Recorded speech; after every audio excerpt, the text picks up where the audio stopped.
ನಮಸ್ಕಾರ, welcome back to Shobhita creations. Friends, ನಾನು ಇವತ್ತು ನಿಮಗೆ ಮಧುಬಾಲ ಬ್ಲೌಸ್ ಡಿಸೈನ್ನ ಕಟಿಂಗ್ ಮಾಡೋದು ಮತ್ತು ಸ್ಟಿಚ್ ಮಾಡೋದನ್ನ ತೋರಿಸ್ಕೊಡ್ತಾ ಇದ್ದೀನಿ. ನಾನು ಮಧುಬಾಲ ಈ ಬ್ಲೌಸ್ನ ಕಟಿಂಗ್ ಮಾಡೋದಕ್ಕೆ ನೋಡಿ, ಇದು ನೆಟ್ಟೆಡಲ್ಲಿ ಮಾಡ್ತಾಯಿದ್ದೀನಿ. ನೆಟ್ಟೆಡಲ್ಲಿ ಕೊಟ್ಟಿದ್ದಾರೆ ಮಾಡೋಕ್ಕೆ ಅಂತ ನೋಡಿ. ಈ ಕಲರ್ ನೆಟ್ ಕೊಟ್ಟಿದ್ದಾರೆ, ಹಾಗೆಯೇ ನಿಮಗೆ ಈ ಕಲರ್ ನೆಟ್ನ ಕೊಟ್ಟಿದ್ದಾರೆ. ಎರಡೂ ಕಾಂಬಿನೇಷನಲ್ಲಿ ಮಾಡಿ ಅಂತ. ನಮಗೆ ಇದು ಏನು ಶೇಪ್ ಬರುತ್ತೆ ಅದನ್ನು ಇದರಲ್ಲಿ ಬ್ಲೌಸ್ನ ಇದರಲ್ಲಿ ಮಾಡಿ ಅಂತ ಕೊಟ್ಟಿದ್ದಾರೆ. ಇದು ಆಲ್ಟರ್ ಸ್ಯಾರಿ, ಎರಡು ಕಲರ್ ಮಿಕ್ಸಲ್ಲಿ ಬಂದಿದೆ. ಅದನ್ನು ನಾನು ನಿಮಗೆ ಯಾವ ರೀತಿ ತುಂಬ ಈಸಿ ಮೆಥಡ್ನಲ್ಲಿ ತೋರಿಸ್ತಾ ಇದ್ದೀನಿ ಫ್ರೆಂಡ್ಸ್. ಆಲ್ಮೋಸ್ಟ್ ನೀವು ಈ ಥರ ಡಿಸೈನ್ಸ್ನೆಲ್ಲ ಪೇಪರಲ್ಲೇ ಕಟ್ ಮಾಡ್ಕೋಬೇಕಾಗುತ್ತೆ. ನೀವು ಫಸ್ಟೇ ಲೈನಿಂಗಲ್ಲಿ ಕಟ್ ಮಾಡಿದ್ರೆ ಏನಾಗುತ್ತೆ ಅಂದರೆ ನಮಗೆ ಸ್ಟಿಚ್ಚಿಂಗಿಗೆ ಎಕ್ಸಸ್ ಬೇಕಾಗತ್ತೆ. ಸೊ ಅದನ್ನು ಮಾರ್ಕ್ ಮಾಡ್ಕೊಳ್ಳೋದಕ್ಕೆ ಕಷ್ಟ ಆಗುತ್ತೆ ಅಂತಲೇ ನಾವೆಲ್ಲ ಪೇಪರ್ ಪ್ಯಾಟ್ರನ್ನ ಮಾಡಿಕೊಂಡು ಮಾಡ್ತೀವಿ. ಸೊ ಅದಕ್ಕೋಸ್ಕರ ನಾನು ಸಪ್ರೇಟ್ ಪೇಪರ್ನ ಏನು ತೊಗೊಂಡಿಲ್ಲ, ನ್ಯೂಸ್ ಪೇಪರ್ನಲ್ಲೇ ಮಾಡ್ತಾಯಿದ್ದೀನಿ. ಅಂದರೆ ಪ್ರತಿ ಕಸ್ಟಮರಿಗೂ ನಾನು ಆ ಥರದ್ದೆಲ್ಲ ತೊಗೊಂಡು ಮಾಡೋದಕ್ಕೆ ಹೋಗಲ್ಲ. ಸೊ ನ್ಯೂಸ್ ಪೇಪರಲ್ಲೇ ಮಾಡ್ಕೊತೀನಲ್ಲ, ಹಾಗೆಯೇ ನಿಮಗೂ ಕೂಡ ತೋರಿಸೋಣ ಅಂತ ವಿಡಿಯೋ ಮಾಡ್ತಾಯಿದ್ದೀನಿ. ವಿಡಿಯೋನ ಎಲ್ಲೂ ಸ್ಕಿಪ್ ಮಾಡಿದೆ ನೋಡಿ ಫ್ರೆಂಡ್ಸ್, ನಿಮಗೆ ತುಂಬಾ ಯೂಸ್ಫುಲ್ ಆಗುತ್ತೆ. ಕನ್ನಡದಲ್ಲಿ ಯಾರೂ ಕೂಡ ಮಧುಬಾಲ ಡಿಸೈನು ಕಟಿಂಗ್ ಮತ್ತು ಸ್ಟಿಚ್ಚಿಂಗ್ನ ಮಾಡಿಲ್ಲ. ನಾನು ಯೂಟ್ಯೂಬ್ ಸರ್ಚ್ ಮಾಡಿನೇ ಮಾಡ್ತಾಯಿದ್ದೀನಿ. ಸೊ ನಿಮಗೂ ಕೂಡ ಯೂಸ್ ಆಗುತ್ತೆ. ತುಂಬಾ ಟ್ರೆಂಡಿಂಗ್ನಲ್ಲಿರೋ ಡಿಸೈನ್ಸ್ನ ನಾವು ಕೂಡ ಮನೆಯಲ್ಲೇ ಹೊಲಿದು ಹಾಕೋಬೋದಲ್ವ. ಸೊ ಬನ್ನಿ, ಇವತ್ತಿನ ಕ್ಲಾಸ್ನ ಸ್ಟಾರ್ಟ್ ಮಾಡೋಣ. Let us start hour tailoring Madhubala cutting and stitching. ಬನ್ನಿ ಫ್ರೆಂಡ್ಸ್. ನೋಡಿ ಫ್ರೆಂಡ್ಸ್, ನಾನೀಗ 15.5 ಫುಲ್ ಲೆಂತ್ ತಗೋತಾ ಇದ್ದೀನಿ. ಪೂರ್ಣ ಉದ್ದ 15.5 ತಗೋತಾ ಇದ್ದೀನಿ. ಈಗ ಭುಜ ಬಂದು ಇದರಲ್ಲಿ ನಾವು ಏನು ಶೋಲ್ಡರ್ ತೊಗೋತೀವಿ ಅದೇ ರೀತಿಯಾಗಿ ತೊಗೊಬೇಕಾಗತ್ತೆ. ಇಲ್ಲಿ ನಾನು ಭುಜನ 5.75 ತಗೋತಾ ಇದ್ದೀನಿ. ಫ್ರಂಟಲ್ಲಿ 5.75 ನಾನು ಭುಜ ತಗೋತಾ ಇದ್ದೀನಿ. ಹಾರ್ಮೋಲ್ ಡೌನ್ ಬಂದು 5.25 ತಗೋತಾ ಇದ್ದೀನಿ ಫ್ರೆಂಡ್ಸ್. ಹಾರ್ಮೋಲ್ ಡೌನ್ ಬಂದು 5.25 ತಗೋತಾ ಇದ್ದೀನಿ. ಹಾಗೆಯೇ ಇಲ್ಲಿ ನಮ್ಮದು ಎದೆ ಸುತ್ತಳತೆ ಒಂದು 33, 8 ಕಾಲನ್ನ ನಾನು ತಗೋತಾ ಇದ್ದೀನಿ. 8 ಕಾಲನ್ನ ತಗೋತಾ ಇದ್ದೀನಿ. ಇಲ್ಲಿ ನಾನು 2.5 ಮಾರ್ಜಿನ್ ಲೈನು ತಗೋತಾ ಇದ್ದೀನಿ. ಈಗ ನಮ್ಮದು ಸೊಂಟದ್ದು ತೊಗೋಬೇಕು. ಸೊಂಟ ಬಂದು ನಾನು 7.25 ಇಂಚಿಗೆ ಮಾರ್ಕ್ನ ಮಾಡ್ಕೋತಾ ಇದ್ದೀನಿ. ನೋಡಿ, 7.25 ಮಾರ್ಕ್ ಮಾಡ್ತಾ ಇದ್ದೀನಿ. ನಾನಿಲ್ಲಿ ಡಾರ್ಟಿಗೆ 2.5 ಮಾರ್ಕ್ನ ಮಾಡ್ತಾ ಇದ್ದೀನಿ. ಡಾರ್ಟಿಗೆ 2.5 ಮಾರ್ಕ್ ಮಾಡಿ ಇಲ್ಲಿ ನಾನು ಮಾರ್ಜಿನ್ ಲೈನ್ 2.5 ಏನು ತೊಗೊತೀವಿ ಅಷ್ಟನ್ನು ನೀಟಾಗಿ ತೊಗೊತಾ ಇದ್ದೀನಿ. ನೋಡಿ, ಈ ರೀತಿಯಾಗಿ. ಈಗ ಇಲ್ಲಿ ನಾವು ಮಾರ್ಕ್ ಮಾಡ್ಕೊಂಡಿದ್ದೀವಿ, ಇದಕ್ಕೆ ನೀಟಾಗಿ ಒಂದು ಲೈನ್ನ ಹಾಕ್ಕೊಳ್ಳೋಣ. ಹಾಕ್ಕೊಂಡಾಗ ನಿಮಗೆ ಎಕ್ಸಾಕ್ಟಾಗಿ ನಾರ್ಮಲ್ ಬ್ಲೌಸ್ ಶೇಪ್ ಏನು ಬಂದಿರುತ್ತೆ ಅದೇ ರೀತಿಯಾಗಿ ಬಂದಿರುತ್ತೆ. ಇದಾದ ಮೇಲೆ ನಾವು ಮಧುಬಾಲಗೆ ಯಾವ ರೀತಿ ಮಾಡಬೇಕು ಅನ್ನೋದು ಬರುತ್ತೆ. ಆದರೆ ಮಧುಬಾಲದಲ್ಲಿ ಸ್ವೀಟ್ ಹಾರ್ಟ್ ನೆಕ್ಕು ಕಾಮನ್ ಆಗಿ ಬರುವಂಥದ್ದು. ಈಗ ನಾನಿಲ್ಲಿ ಹಾರ್ಮೋಲ್ನ ಮಾರ್ಕ್ನ ಮಾಡ್ತಾ ಇದ್ದೀನಿ. ಇದು ನಿಮಗೆ ಕಾಮನ್ ಆಗಿ ಗೊತ್ತಿರುವಂಥದ್ದು. ಡಾರ್ಟ್ ಅಂತ ಅಂದಾಗ ನಾನಿಲ್ಲಿ 1 ಕಾಲು ತನಕ ತೊಗೊತಾ ಇದ್ದೀನಿ. 3/4 ಇಂಚಿಂದನೂ ತೊಗೋಬೋದು ಫ್ರೆಂಡ್ಸ್. ನೀವು ಏನಾದರೂ ಬ್ರೆಸ್ಟ್ ಅನ್ನೋದು ಹೇಗಿರುತ್ತೆ ಅನ್ನೋದು, ಇದು ಸ್ವಲ್ಪ ನಮಗೆ ಬ್ರೆಸ್ಟ್ ಸ್ವಲ್ಪ ಜಾಸ್ತಿ ಇರೋದ್ರಿಂದ ನಾನಿಲ್ಲಿ 1/4 ತೊಗೊತಾ ಇದ್ದೀನಿ. 2.5 ತೊಗೊಂಡಿರೋದ್ರೆ 1/4 ಬರುತ್ತೆ. ಈಗ ಇಲ್ಲಿ ನೆಕ್ ವಿಡ್ತ್ ನಾನು 2.25 ಇಂಚಿಗೆ ಮಾರ್ಕ್ನ ಮಾಡ್ತಾಯಿದ್ದೀನಿ. ಫ್ರಂಟ್ ಆಗೋದ್ರಿಂದ 2.25 ಇಂಚಿಗೆ ಮಾರ್ಕ್ನ ಮಾಡ್ತಾಯಿದ್ದೀನಿ. ಡೀಪು 7.25 ಮಾರ್ಕ್ ಮಾಡ್ತಾಯಿದ್ದೀನಿ ಫ್ರೆಂಡ್ಸ್. 7.25 ಡೀಪ್ನ ಮಾರ್ಕ್ ಮಾಡ್ತಾಯಿದ್ದೀನಿ. ಹಾಗೆ ಈ ವಿಡ್ತ್ ಬಂದು 3.25 ಮಾರ್ಕ್ನ ಮಾಡ್ತಾಯಿದ್ದೀನಿ. ನೆಕ್ ವಿಡ್ತು ಡೌನಲ್ಲಿ 3.25 ಮಾರ್ಕ್ ಮಾಡ್ತಾಯಿದ್ದೀನಿ. ಮೇಲೆ 2.25 ಅಷ್ಟೇ ಇರೋದು, ನೋಡ್ಕೊಳ್ಳಿ ಇದನ್ನು. ಇಲ್ಲಿ ನಮಗೆ ಮಧುಬಾಲಗೆ ಆಲ್ಮೋಸ್ಟ್ ಈ ರೀತಿಯಾಗಿ ಶೇಪ್ನ ತೊಗೊಂಡ್ರೆ, ನಿಮಗೆ ಸ್ವೀಟ್ ಹಾರ್ಟ್ ನೆಕ್ ತೊಗೊತಿರಲ್ಲ, ಈ ರೀತಿ ಶೇಪ್ ತೆಗೆದ್ರೆ ತುಂಬಾ ಚೆನ್ನಾಗಿ ಬರುತ್ತೆ. ಬೇರೆ ನೆಕ್ಕೆಲ್ಲ ಅಂದಾಗ ಅಷ್ಟು ಪರ್ಫೆಕ್ಟಾಗಿ ಬರಲ್ಲ. ಯಾಕಂದರೆ ಇಲ್ಲಿ ನಾವು ಒಂದು ಬಲೂನ್ ಟೈಪು ಒಂದು ಮಡಕೆ ಬರುತ್ತಲ್ಲ, ಆ ರೀತಿಯಾಗಿ ನಾವು ಕಟಿಂಗ್ ತೊಗೊಳೋದ್ರಿಂದ ಈ ರೀತಿ ನೆಕ್ನ ತೊಗೊಂಡ್ರೆ ನಿಮಗೆ ತುಂಬಾ ಈಸಿಯಾಗಿ ಶೇಪ್ನ ಕೂರಿಸೋದಕ್ಕಾಗಲಿ ಮತ್ತು ಡಿಸೈನ್ ಕೂಡ ಅಷ್ಟೇ ತುಂಬಾ ಚೆನ್ನಾಗಿ ಬರುತ್ತೆ. ಇದಕ್ಕೆ ಕಫ್ನ ಬೇಕು ಅಂದರೆ ಕಫ್ನ ಬೇಕಾದರೂ ಯೂಸ್ನ ಮಾಡ್ಬೋದು. ನಾನು ನಾರ್ಮಲ್ ಆಗಿ ಮಾಡೋ ಥರ ತೋರಿಸ್ತಾ ಇದ್ದೀನಿ. ಈಗ ನಾವೇನು ಮಾಡೋಣ ಅಂದರೆ, ಇಲ್ಲಿ ಡಾರ್ಟಿಗೆ ಮಾರ್ಕ್ ಮಾಡೋಕ್ಕಿಂತ ಮುಂಚೆ ಇಲ್ಲಿ ನಾವು ಪಟ್ಟಿಗೆ ಮಾರ್ಕ್ ಮಾಡೋದಕ್ಕೆ 12 ಅಥವಾ 12.25 ನಾವು ತೊಗೋಬೋದು. ನಾನೀಗ 12.25 ಮಾರ್ಕ್ನ ಮಾಡಿದ್ದೀನಿ. ನೋಡಿ, ಈ ರೀತಿಯಾಗಿ 12.25 ಮಾರ್ಕ್ನ ಮಾಡ್ಕೊಂಡಿದ್ದೀನಿ. ಈಗ ನಾವು ಡಾರ್ಟಿಗೆ ಮಾರ್ಕ್ ಮಾಡ್ಕೋಬೇಕು. ಅದಕ್ಕಿಂತ ಮುಂಚೆ ಇಲ್ಲಿ ಒಂದು ಅರ್ಧ ಇಂಚ್ ಈ ರೀತಿಯಾಗಿ ತೊಗೊಂಡು ಇಲ್ಲಿ ನಾವು ಬೆಲ್ಟ್ ಶೇಪ್, ಇದನ್ನು ರೌಂಡ್ ಬೇಕಾದ್ರೂ ತೊಗೋಬೋದು, ಇಲ್ಲ ಈ ರೀತಿಯಾಗಿ ಬೆಲ್ಟ್ ಶೇಪ್ ಟೈಪಲ್ಲಿ ಬೇಕಾದರೂ ತೊಗೋಬೋದು. ನಾನು ನಾರ್ಮಲ್ ಆಗಿನೇ ಮಾಡ್ತಾಯಿದ್ದೀನಿ.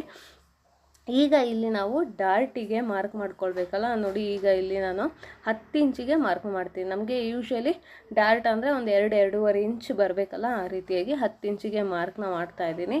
ಇಲ್ಲಿ ಒಂದು ಲೈನ್ನ ಹಾಕ್ಕೊಂಡಾದ್ಮೇಲೆ ನಾವು ಇಲ್ಲಿ ಡಾರ್ಟಿಗೆ ಬಿಟ್ಕೊಂಡಿದ್ವಲ್ಲ 2.5ನ, ಈಗ ಇಲ್ಲಿ ನಾವು 1/4 ಮಾರ್ಕ್ನ ಮಾಡ್ಕೋಬೇಕು. 1/4 ಮಾರ್ಕ್ ಮಾಡ್ಕೊಂಡಾಗ ನಿಮಗೆ 2.5 ಅಲ್ಲಿ ಕರೆಕ್ಟಾಗಿ ರೆಡ್ಯೂಸ್ ಆಗುತ್ತೆ. ನೋಡಿದ್ರಲ್ಲ, ಇಲ್ಲಿ ಈ ರೀತಿಯಾಗಿ ನಾವು ಡಾರ್ಟ್ನ ಮಾರ್ಕ್ ಮಾಡ್ಕೋಬೇಕು. ಈಗ ಮಾರ್ಕ್ ಮಾಡ್ಕೊಂಡ್ಮೇಲೆ ಇಲ್ಲಿ ನೋಡ್ತಾ ಇದ್ದೀರಲ್ಲ, ಇಲ್ಲಿ ನಾವು ಡಿಸ್ಟೆನ್ಸು 3.5 ತೊಗೊಂಡಿದ್ದೀವಿ. ಇದೇ ಸೇಮ್ ಡಿಸ್ಟೆನ್ಸ್ನ ನಾನೀಗ ಇಲ್ಲಿ ಮಾರ್ಕ್ನ ಮಾಡ್ತಾಯಿದ್ದೀನಿ. ನೀವು 4 ಇಂಚ್ ತೊಗೊಂಡಿದ್ರೆ 4 ಇಂಚಿಗೆ ಮಾರ್ಕ್ನ ಮಾಡ್ಕೊಳ್ಳಿ, ಆವಾಗ ನಿಮಗೆ ಪರ್ಫೆಕ್ಟಾಗಿ ಬರುತ್ತೆ. ಅಲ್ಲದೆ ನಾವೀಗ ಡಾರ್ಟ್ ಇಲ್ಲಿ ಏನು ಮಾರ್ಕ್ ಮಾಡ್ಕೊಂಡಿದ್ದೀವಿ ಇದನ್ನ ಹೀಗೆ ಸ್ವಲ್ಪ ಎಕ್ಸ್ಟೆಂಡ್ ಮಾಡ್ಕೊಳ್ಳಿ. ಎಕ್ಸ್ಟೆಂಡ್ ಮಾಡ್ಕೊಂಡ್ಮೇಲೆ ಅದು ನಿಮಗೆ ಕ್ಲೋಸಲ್ಲಿ ತೊಗೊಂಡಾಗ ಸರಿ ಬರುತ್ತೆ. ಅಲ್ಲದೆ ಈ ರೀತಿಯಾಗಿ ಡಾರ್ಟ್ ತೊಗೊಂಡಿದ್ದಾಗ ಈ ಸೈಡಲ್ಲಿ ನಮಗೆ ಕಮ್ಮಿ ಆಗೋ ಚಾನ್ಸಸ್ ಜಾಸ್ತಿ ಇರುತ್ತೆ ಡಾರ್ಟ್ ಹಿಡಿದ್ಮೇಲೆ. ಸೊ 1.5-2 ಇಂಚಷ್ಟು ಈ ರೀತಿಯಾಗಿ ಎಕ್ಸ್ಟೆಂಡ್ ಮಾಡಿಕೊಂಡ್ರೆ ನಿಮಗೆ ಬೆಟರ್ ಆಗಿರುತ್ತೆ. ಯಾಕಂದರೆ ಇಲ್ಲೆಲ್ಲ ಅಟ್ಯಾಚ್ ಆದಾಗ ನಿಮ್ಗೆ ಏನಾಗುತ್ತೆ, ಅರ್ಧ ಇಂಚು ರೆಡ್ಯೂಸ್ ಆಗುತ್ತೆ ಇಲ್ಲಿ. ಅದಲ್ಲದೆ ಡಾರ್ಟಿಗೆಲ್ಲ ಹಿಡಿದಾಗ ಈ ರೀತಿಯಾಗಿ ಆಗುತ್ತೆ. ಈಗ ಇಲ್ಲಿ ನಾವು 3.5 ಇಂಚಿಗೆ ಮಾರ್ಕ್ ಮಾಡಿದ್ದೀವಲ್ಲ, ಅಲ್ಲಿಂದ ನೋಡಿ ಈ ಮಡಕೆ ಆಕಾರದಲ್ಲಿ ನಾವು ಶೇಪ್ನ ತೊಗೊತೀವಿ. ಕಾಣಿಸ್ತಾ ಇದೆಲ್ಲ, ಸ್ವಲ್ಪ ನೋಡೋದಕ್ಕೆ ನಿಮಗೆ ಮಡಕೆ ಥರನೇ ಕಾಣಿಸುತ್ತೆ. ಈ ರೀತಿಯಾಗಿ ಡಾಟಲ್ಲೇ ಹಾಕ್ಕೊಂಡು ಆಮೇಲೆ ಅದ್ರ ಮೇಲೆ ಓವರ್ ರೈಟ್ ಮಾಡ್ಕೋತಾ ಇದ್ದೀನಿ, ಯಾಕಂದರೆ ಶೇಪ್ ಏನಾದರೂ ಚೇಂಜಸ್ ಆಗುತ್ತೆ ಅಂತ. ಮತ್ತು ಈ ಡಿಸ್ಟೆನ್ಸ್ ನೋಡ್ಕೊಳ್ಳಿ, ನಿಮಗೆ 2.5-3 ಇಂಚ್ ಬರಬೇಕು ಈ ಡಿಸ್ಟೆನ್ಸು. ನಿಮ್ಗೆ ಹಾರ್ಮೋಲ್ ಡಿಸ್ಟೆನ್ಸ್ ಈ ಮಡಕೆ ಶೇಪ್ ಏನು ಬಂದಿದೆ ಇಲ್ಲಿಂದ 2.5-3 ಇಂಚ್ ಬಂದರೆ ನಿಮಗೆ ಇದು ಪರ್ಫೆಕ್ಟಾಗಿ ಆಗುತ್ತೆ. ನನಗೆ 2.5ಗೆ ಕಮ್ಮಿ ಇತ್ತು, 1/4 ಇಂಚಷ್ಟು. ಸೊ ಜಾಯಿಂಟ್ ಸೇರಿಸ್ಬಿಟ್ಟು ಈ ರೀತಿಯಾಗಿ ಮಾರ್ಕ್ನ ಮಾಡಿ ಕಟ್ನ ಮಾಡ್ಕೋತಾ ಇದ್ದೀನಿ. ನೋಡಿ, ಈ ರೀತಿಯಾಗಿ ನೀವು ಕಟಿಂಗ್ ಅನ್ನೋದನ್ನ ಮಾಡ್ಕೋಬೇಕು. ಈಗ ಇಲ್ಲಿ ನೋಡ್ತಾ ಇದ್ದೀರಲ್ಲ, ಈ ಶೇಪ್ ಓಕೆ. ಈಗ ಇಲ್ಲಿ ನಾವು ಡಾರ್ಟಿಗೆ ಎಕ್ಸ್ಟೆಂಡ್ ಮಾಡ್ಕೊಂಡಿದ್ದೀವಲ್ಲ, ಇದನ್ನು ನೋಡಿ ಈ ರೀತಿಯಾಗಿ ಸೇರಿಸಿ ಒಂದು ಗುಂಪಿನ ಹಾಕೋಬೇಕು. ಇದು ಕ್ಲೋಸ್ ಮಾಡ್ಕೋಬೇಕು. ಕ್ಲೋಸ್ ಮಾಡ್ಕೊಂಡಾಗ ನಿಮಗೆ ಶೇಪ್ ಅನ್ನೋದು ಪರ್ಫೆಕ್ಟಾಗಿ ಕೂತ್ಕೊಳ್ಳುತ್ತೆ, ನೀಟಾಗಿ ಕೂಡ ಕೂತ್ಕೊಳ್ಳುತ್ತೆ. ಹಾಗಾಗಿ ಅದಕ್ಕೋಸ್ಕರನೇ ನಾನು ನಿಮಗೆ ಲಾಸ್ಟಲ್ಲಿ ಇಲ್ಲಿ ಎಕ್ಸ್ಟೆಂಡ್ ಮಾಡ್ಕೊಳ್ಳಿ ಅಂತ ಹೇಳಿರೋದು.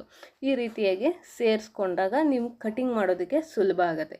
ಇದಕ್ಕೋಸ್ಕರನೇ ನಾವು ಪೇಪರ್ ಕಟಿಂಗ್ನ ಮಾಡ್ಕೊಂಡು ಆಮೇಲೆ ಬಟ್ಟೆಲಿ ಕಟ್ ಮಾಡ್ಕೊಳ್ಳೋದು. ಇಲ್ಲಿ ನಾವು ನೋಡಿ ಈ ಶೇಪ್ಸಿಗೆ ಮಾತ್ರ ಎಕ್ಸ್ಟೆಂಡ್ ಮಾಡ್ಕೋಬೇಕು, ಸ್ವಲ್ಪ ಬಟ್ಟೆನ ಎಕ್ಸ್ಟೆಂಡ್ ಮಾಡ್ಕೋಬೇಕು. ಈಗ ನೋಡಿ ಇಲ್ಲಿ ನಾನು ಲೈನಿಂಗಿಗೆ ಈ ರೀತಿಯಾಗಿ ಇಟ್ಟು ನೀಟಾಗಿ ಕಟಿಂಗ್ನ ಮಾಡ್ಕೋತಾ ಇದ್ದೀನಿ. ಈ ರೀತಿಯಾಗಿ ಮಾಡ್ಕೊಂಡಾಗ ಇಲ್ಲಿ ಸ್ವಲ್ಪ ಜಾಸ್ತಿ ತೊಗೋಬೇಕು. ಈ ಪೋರ್ಷನಲ್ಲಿ ಸ್ವಲ್ಪ ಜಾಸ್ತಿ ತೊಗೊಂಡ್ರೆ ನಿಮಗೆ ಪರ್ಫೆಕ್ಟಾಗಿ ಕಟಿಂಗ್ ಆಗುತ್ತೆ. ಇಲ್ಲಿ ನೋಡ್ಕೊತಾ ಇದ್ದೀರಲ್ಲ, ಇಲ್ಲಿನೂ ಅಷ್ಟೇ 1 ಇಂಚ್ ಹೇಳಿದ್ನಲ್ಲ ನಾನು, ಆ ರೀತಿಯಾಗಿ ಎಕ್ಸ್ಟೆಂಡ್ ಮಾಡಿ ನೀಟಾಗಿ ಕಟಿಂಗ್ ಅನ್ನೋದನ್ನ ಮಾಡ್ಕೊಳ್ಳಿ. ಮಾಡ್ಕೊಂಡಾದ್ಮೇಲೂ ಅಷ್ಟೇ ಈ ಶೇಪಲ್ಲೂ ಅಷ್ಟೇ ಇಲ್ಲಿಂದ ಇಲ್ಲಿಗೆ ಒಂದು ಅರ್ಧ ಇಂಚಷ್ಟು ನಿಮಗೆ, ಅರ್ಧ ಅಥವಾ 1/4 ಇಂಚಷ್ಟು ಜಾಸ್ತಿ ತೊಗೋಬೇಕು. ಇಲ್ಲಿನೂ ಅಷ್ಟೇ, ಈಗ ನಮ್ದು ಏನು ಈ ಸೆಂಟರ್ ಪೀಸ್ ಬಂದಿದೆ ಈ ಪೀಸಿಗೂ ಅಷ್ಟೇ ಈ ರೀತಿಯಾಗಿ ನೆಕ್ ಹತ್ರ ಬೇಡ, ಇಲ್ಲಿಂದ ಇಲ್ಲಿಗೆ ಅರ್ಧದಿಂದ 3/4 ಇಂಚಷ್ಟು ನೀವು ಇಲ್ಲಿ ಬಟ್ಟೆನ ಜಾಸ್ತಿ ಕಟ್ ಮಾಡ್ಕೋಬೇಕು. ಇದಕ್ಕೋಸ್ಕರನೇ ನಾವು ಪೇಪರಲ್ಲಿ ಕಟ್ ಮಾಡೋದು. ನೋಡಿ, ಈ ರೀತಿಯಾಗಿ ಕಟಿಂಗ್ ಅನ್ನೋದು ಮಾಡೋದು. ಇದನ್ನೇ ನಾನು ಮೇನ್ ಫ್ಯಾಬ್ರಿಕಲ್ಲಿ ಕಟ್ ಮಾಡ್ತಾ ಇದ್ದೀನಿ. ಮೇನ್ ಫ್ಯಾಬ್ರಿಕ್ ಬಂದು ನೆಟ್ಟೆಡ್ಡು, ಹಾಗೆಯೇ ಲೈನಿಂಗು. ಈ ರೀತಿಯಾಗಿ ಕಟಿಂಗ್ನ ಮಾಡ್ಕೊಂಡಾಗಿದೆ. ಈಗ ನಾವು ಸ್ಟಿಚಿಂಗ್ ಮಾಡಬೇಕಾದ್ರೆ ನೋಡಿ, ಲೈನಿಂಗ್ ಮತ್ತು ಮೇನ್ ಫ್ಯಾಬ್ರಿಕ್ನ ಈ ರೀತಿಯಾಗಿ ಇಟ್ಟಿದ್ದೀನಿ. ನೋಡಿ, ಇಲ್ಲಿ ಶೇಪ್ನ ಮಾರ್ಕ್ ಮಾಡಿದ್ದೀನಲ್ಲ ಇಲ್ಲಿಗೆ, ಮತ್ತು 1/4 ಇಂಚಷ್ಟು ಈ ಸೌಂಡು ನೀಟಾಗಿ ಕಟ್ ಮಾಡಿ ಸ್ಟಿಚ್ ಕೂಡ ಮಾಡಾಗಿದೆ. ಇಲ್ಲಿ ನಾವು ಎಕ್ಸಸ್ ಇರೋ ಕ್ಲಾತ್ನೆಲ್ಲ ನೋಡಿ ಈ ರೀತಿಯಾಗಿ ಟ್ರಿಮ್ನ ಮಾಡ್ಕೋಬೇಕು. ನೀವು ಬಟ್ಟೆ ಜರುಗುತ್ತೆ ಅಂದರೆ ನಾನು ಲಾಸ್ಟ್ ತೋರಿಸೋನಲ್ಲ ಆ ರೀತಿಯಾಗಿ ಗುಂಪಿನ ಹಾಕೊಳ್ಳಿ. ಈ ರೀತಿಯಾಗಿ ನ್ಯಾಚ್ನ ಮಾಡ್ಕೊಳ್ಳಿ. ಇಲ್ಲಿ ಆಫ್ ಟು ಆಫ್ ಮಾತ್ರನೇ ನಾನು ಸ್ಟಿಚ್ ಮಾಡಿರೋದು. ಇಲ್ಲಿ ಡಾರ್ಟ್ ಇದೆಯಲ್ಲ ಅಲ್ಲಿಗೆ ನಾನು ಸ್ಟಿಚಿಂಗ್ನ ಮಾಡಿಲ್ಲ. ನೋಡಿ, ಈಗ ಇದನ್ನು ನಾವು ಉಲ್ಟಾ ಮಾಡ್ಕೋಬೇಕು. ಉಲ್ಟಾ ಮಾಡ್ಕೊಂಡಾಗ ನಿಮ್ಗೆ ಇಲ್ಲಿ ನೆಕ್ ಫಿನಿಶಿಂಗು ಈ ರೀತಿಯಾಗೇ ಇರಲಿ ಅಂದರೆ ಬಿಡ್ಬೋದು. ನಾನಿಲ್ಲಿ ನೆಟ್ಟೆಡ್ ಆದ್ದರಿಂದ ಸ್ವಲ್ಪ ಥ್ರೆಡ್ ಪೈಪಿಂಗ್ನ ಕೂಡ ಅಟ್ಯಾಚ್ ಮಾಡ್ತಾ ಇದ್ದೀನಿ. ಸೊ ಈ ರೀತಿಯಾಗಿ ಮಾಡೋದ್ರಿಂದ ಕೂಡ ನಿಮಗೆ ಫಿನಿಶಿಂಗ್ ಅನ್ನೋದು ಚೆನ್ನಾಗಿ ಬರುತ್ತೆ. ನೋಡಿ, ಈ ರೀತಿಯಾಗಿ ಉಲ್ಟಾ ಮಾಡ್ಕೊಳ್ಳಿ. ನೋಡಿ ಫ್ರೆಂಡ್ಸ್, ಈಗ ಉಲ್ಟಾ ಮಾಡಿ ಆದಮೇಲೆ ನೀಟಾಗಿ ಈ ರೀತಿಯಾಗಿ ಫಿನಿಶಿಂಗ್ ಬಂದಿದೆ. ಮತ್ತು ಡಾರ್ಟ್ ಕೂಡ ಎಲ್ಲ ಹಾಕ್ಕೊಂಡು ನೋಡಿ ಈ ರೀತಿಯಾಗಿ ಡಾರ್ಟ್ನ ಹಿಡಿದಿದ್ದೀನಿ ಪರ್ಫೆಕ್ಟಾಗಿ. ನೋಡಿ, ಈ ರೀತಿಯಾಗಿ ಕಫ್ ಅನ್ನೋದು ಕೂತ್ಕೊಳ್ಳುತ್ತೆ. ನೀವು ಕಫ್ ಬೇಕಾದ್ರೂ ಯೂಸ್ ಮಾಡ್ಬೋದು, ಜಸ್ಟ್ ಇಲ್ಲ ಡಾರ್ಟಿಂದ ಕೂಡ ನಿಮಗೆ ಪರ್ಫೆಕ್ಟಾಗಿನೇ ಕೂತ್ಕೊಳ್ಳುತ್ತೆ. ಇದಕ್ಕೆ ಕಫ್ ಹಿಡಿಲೇಬೇಕು ಅನ್ನೋದೇನಿಲ್ಲ, ಡಾರ್ಟಿಂದನೇ ಪರ್ಫೆಕ್ಟಾಗುತ್ತೆ. ಇದನ್ನು ಕೂಡ ಇದೇ ರೀತಿಯಾಗಿ ರೆಡಿ ಮಾಡ್ಕೋಬೇಕು. ನೋಡಿ, ಈಗ ನಾನು ಸ್ಟಿಚ್ ಹಾಕಿ ಎಕ್ಸಸ್ ಇರೋದೆಲ್ಲ ಟ್ರಿಮ್ ಮಾಡಿದ್ದೀನಿ. ಈ ರೀತಿಯಾಗಿ ಎಕ್ಸಸ್ ಎಲ್ಲ ಟ್ರಿಮ್ ಆದಮೇಲೆ ಇಲ್ಲಿ ನಾವು ಏನು ಇಟ್ಕೊಂಡಿದ್ದೀನಿ ನೋಡಿ, ಈ ರೀತಿಯಾಗಿ ಇದನ್ನೆಲ್ಲ ನೀಟಾಗಿ ಸ್ಟಿಚ್ ಹಾಕಿ ಟ್ರಿಮ್ ಮಾಡ್ಕೋಬೇಕು. ಈ ರೀತಿಯಾಗಿ ನೋಡಿ ಈ ರೀತಿ. ಇಲ್ಲಿ ನಾವು ಏನು ಎಕ್ಸಸ್ ಕ್ಲಾತ್ ಇದೆ ಇದನ್ನೆಲ್ಲ ನೀಟಾಗಿ ಟ್ರಿಮ್ ಮಾಡಿ ತಕ್ಕೋಬೇಕು. ನಿಮಗೆ ನೆಟ್ಟೆಡ್ ಕ್ಲಾತು ಗೊತ್ತೇ ಆಗಲ್ಲ ಇದರಲ್ಲಿ ಕ್ಲಾತ್ ಇದೆಯಾ ಇಲ್ವಾ ಅನ್ನೋ ಥರ ಸೇಮ್ ಕಲರ್ ಅನಿಸುತ್ತೆ.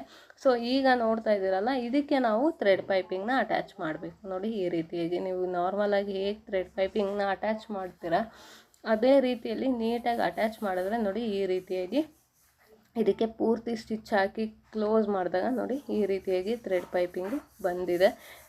ನಾವು ಇದನ್ನು ನೋಡಿ ಇದನ್ನು ಕೂಡ ಅಷ್ಟೇ ಥ್ರೆಡ್ ಪೈಪಿಂಗ್ನ ಅಟ್ಯಾಚ್ ಮಾಡಿದ್ದೀನಿ.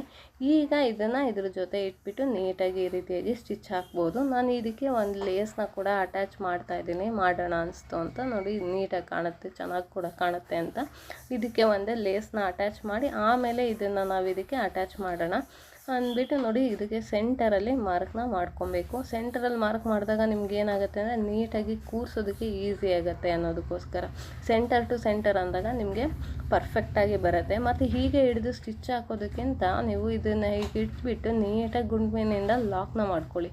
ಲಾಕ್ ಮಾಡಿದಾಗ ಪರ್ಫೆಕ್ಟಾಗಿ ಕೂತ್ಕೊಳ್ಳುತ್ತೆ. ಆವಾಗ ನೀವು ಸ್ಟಿಚಿಂಗ್ ಅನ್ನೋದನ್ನ ನೀಟಾಗಿ ಮಾಡ್ಕೋಬೋದು.